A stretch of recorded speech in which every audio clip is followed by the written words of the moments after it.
पहले नींबू बेची फिर लगाया गुड़ का ठेला। मायावती ने बनाया मंत्री तो बन गया करोड़पति। बाबा की सरकार आई तो खुली पोल। न अस्पताल का लाइसेंस था न स्कूल की मान्यता, हो गई जेल।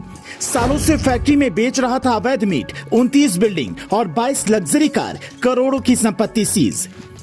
एक नींबू बेचने वाला कितना कमा सकता है? साल का 1-2 लाख। लेकिन मेरठ का एक नींबू विक्रेता कुछ ही सालों में इतना रईस बन गया कि उसने 22 लग्जरी गाड़ियां खरीद ली। करोड़ों के प्लॉट और घर की डील ऐसे करता था जैसे वो कहीं का राजा महाराजा हो। इलाके में उसका ऐसा भौकाल था कि जो भी देखता वही कहता, वाह क्या आदमी है यार। उसने 80 के दशक में सड़क किनारे नींबू की ठेली लगाई। फिर कमाई कम हो रही थी, गुड़ बेचने के कारोबार में उतर गया। उसके बाद पैसे कमाने का लालच आया तो फैक्ट्री खोल दी जिसमें पैसा बरसने लगा। अब सबको लग रहा था कि दिमाग अच्छा लगाया, लेकिन असल पोल खुली योगी आदित्यनाथ के मुख्यमंत्री बनने के बाद। कहते हैं साल 2007 में याकूब कुरैशी ने बसपा के टिकट पर चुनाव लड़ा और मायावती ने दर्जा प्राप्त राज्य मंत्री भी बना दिया। पर कहते हैं काली कमाई का राज एक न एक दिन खुलता जरूर है।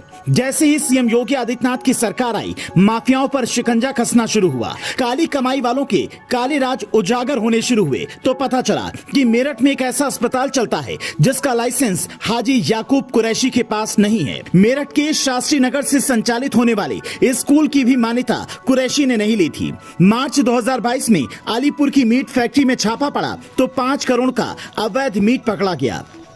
जब लगा कि योगी की पुलिस से बचना मुश्किल है तो पूरे परिवार के साथ हाजी कुरैशी ने दिल्ली में डेरा डाल लिया। लेकिन आधी रात को पुलिस यहां भी पहुंच गई और बड़े ही नाटकीय ढंग से कुरैशी को बेटे के साथ अरेस्ट कर लिया। चूंकि पत्नी को अग्रिम जमानत मिल गई थी इसीलिए वो बची रही। इसीलिए कहते हैं कभी किसी को अपने समय का घमंड नहीं करना चाहिए। एक वक्त था जब कुरैशी ने एक सिपाही को सरेआम थप्पड़ जड़ दिया था और वो लखनऊ तक गुहार लगाता रहा, लेकिन उसकी नहीं सुनी गई। और अब याकूब कुरैशी की हालत भी ऐसी ही हो गई है। खुद सोनभद्र की जेल में है, बेटे जमानत पर बाहर हैं और अब उसकी पत्नी संजीदा बेगम की 9 करोड़ की प्रॉपर्टी जब्त हुई है। जो ये सोच रही होंगी कि आखिर ऐसी काली कमाई करने का क्या मतलब था। हालांकि याकूब एंड फैमिली के खिलाफ ये पहली या आखिरी कार्रवाई नहीं है, बल्कि अभी 22 करोड़ की संपत्ति और जब्त होने वाली है, जिसमें से 11 करोड़ की संपत्ति शुक्रवार को जब्त की गई। किठौर की सीओ रूपाली राय ने कहा, हाजी याकूब कुरैशी के खिलाफ गैंगस्टर एक्ट के तहत कार्रवाई की जा रही है। कुल 31 करोड़ 77 लाख की अवैध संपत्ति जब्त होना है, जिसमें से 9 करोड़ कीमत की 2 बेशकीमती जमीनें अभी हमने जब्त की हैं।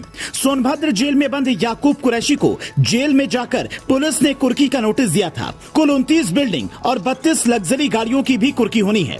मतलब उत्तर प्रदेश में एक भी माफिया अब नहीं बचने वाला है। मुख्तार से लेकर अतीक और आजम खां के खिलाफ कैसी कार्रवाई हो रही है ये पूरा देश देख रहा है। अब याकूब कुरैशी के घर कुर्की वाला बुलडोजर पहुंचने से संदेश साफ है कि काली कमाई से अपना खजाना भरने की कोशिश मत करना, वरना बाबा की पुलिस कभी भी दस्तक दे सकती है। आप इस कार्रवाई पर क्या कहेंगे, हमें कमेंट करके बता सकते हैं। Bureau report, news flash.